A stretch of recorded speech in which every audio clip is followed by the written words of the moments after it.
Brittany Palac, presenting Using Mobile Applications as a Supplement to Sustainability Education in Pennsylvania Middle Schools and High Schools. Thank you, Amy. I know that was a long-winded title, I'm sorry about that.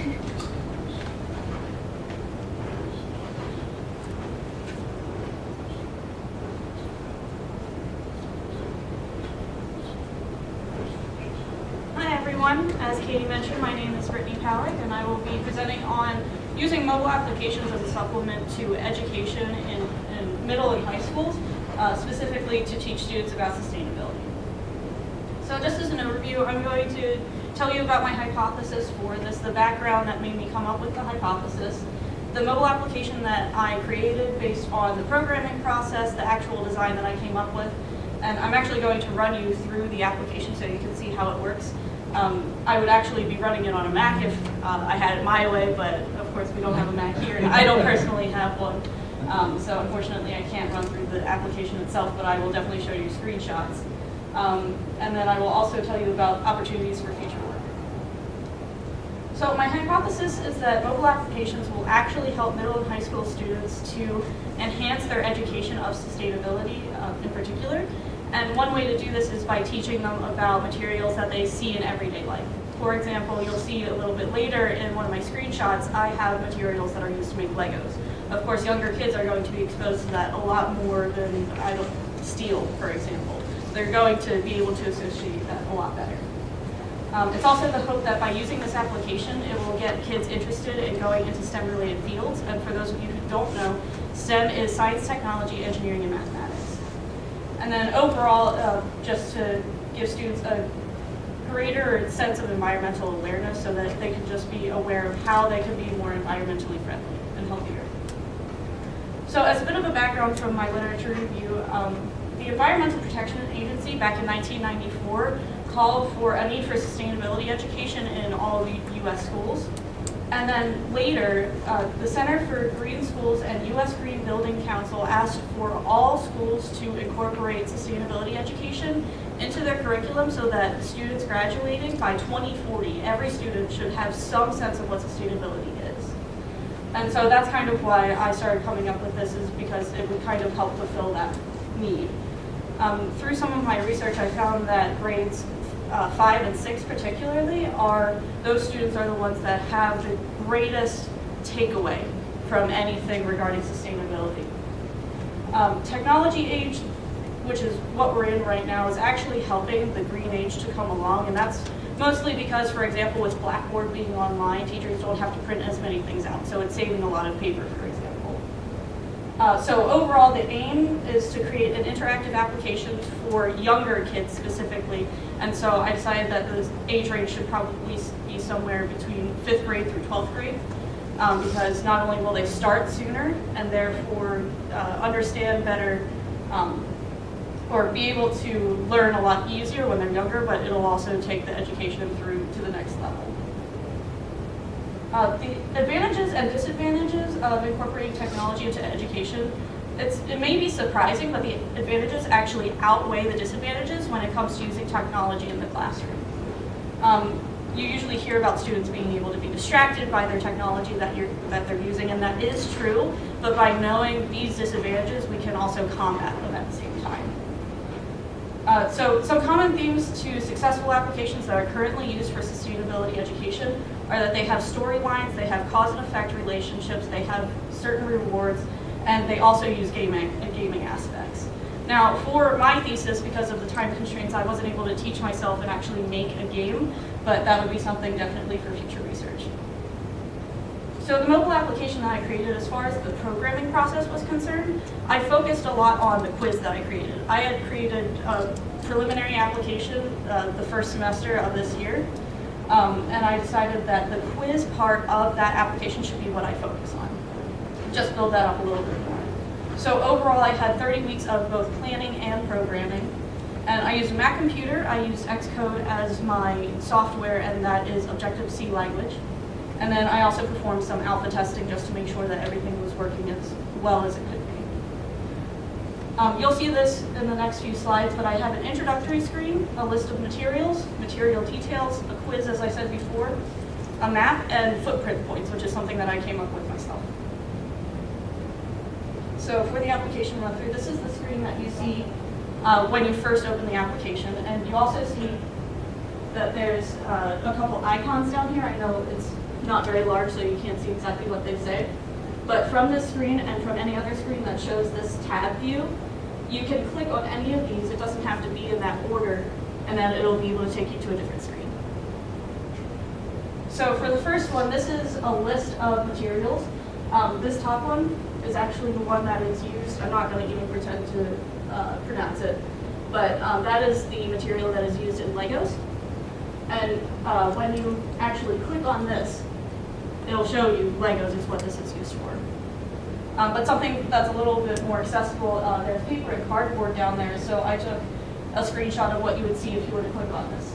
So it gives you the name paper and cardboard, the category, cost per pound, common uses, the date of first use, and the carbon dioxide footprint.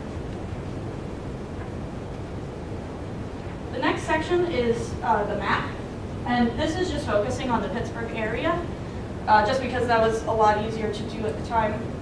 But there are, this first pin tells you where you are, and I just Googled Pittsburgh's coordinates, and this is what it gave me. But this is a simulated location, and then all around here are other locations that are green buildings, essentially. So for example, this is the David L. Lawrence Convention Center downtown, and it was the first green convention center in Pittsburgh. There are a couple other locations such as the Pittsburgh Glass Center, the Children's Museum, things like that. Footprint points, which I said is something that I came up with myself. This is the first screen that you see when you bring up footprint points. It'll show you that you have 0 when you start. Then you click Add Points towards the bottom, and it'll take you to the screen. Now, this is the rewards that I was talking about before, which is something that is incorporated into successful applications. What this shows you are different activities that you can perform, and if it's good or bad for the environment. So the green buttons means that it's good, and it'll add points, and the red buttons are it's bad, so it'll take away points. So something that a lot of people are very familiar with is recycling. So recycling paper, plastic, or metal materials. If you do recycle it, you can add 2 points. If you throw it out, for example, you can subtract 2 points. And this was actually the hardest part. It doesn't look very difficult, but this was the hardest part about the programming, and it's probably something that the people that take it on after me will have to deal with, because it's all about passing information back and forth between the 2 locations. So this number actually so far is not able to be updated, but that's the goal, is so that people can actually see if they're being good to the environment. And then the final part, I said I was focusing on the quiz. So this is, again, what you see when you first pull up the quiz. You press on the top button that says press to show first question, and it'll take you to a question. Now these questions are randomly generated from an array, which has just predetermined questions, and also these answers are also randomized every time that you come up to them. So every time that you open the app, it'll be in a different place. That way people can't memorize which letter to choose.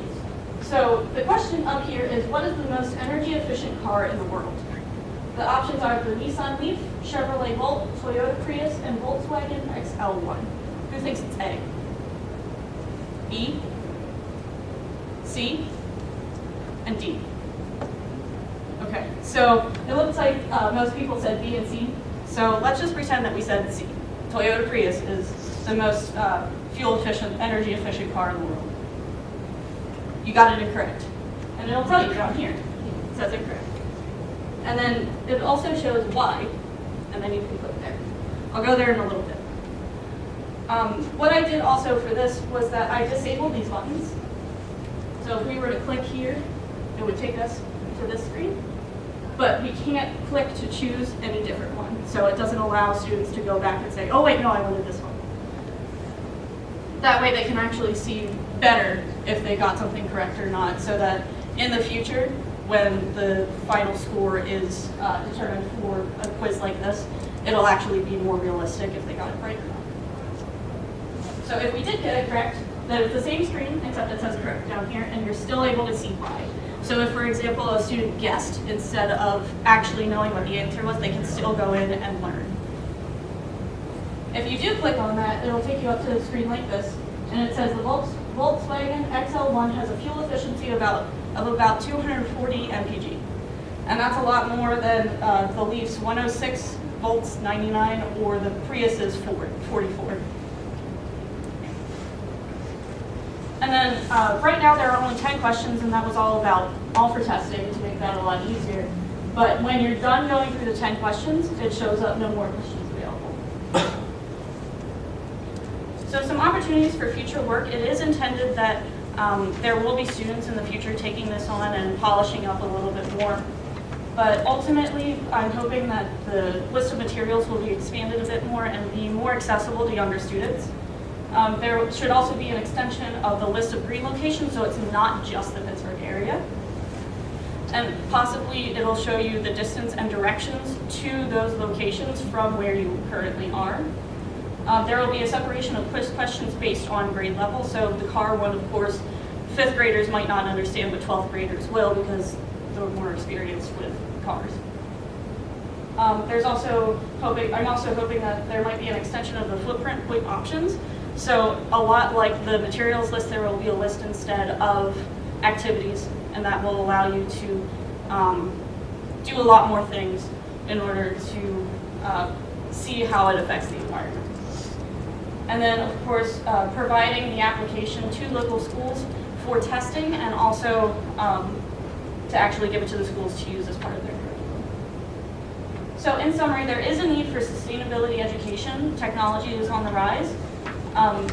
The technology in the classroom, the advantages outweigh the disadvantages.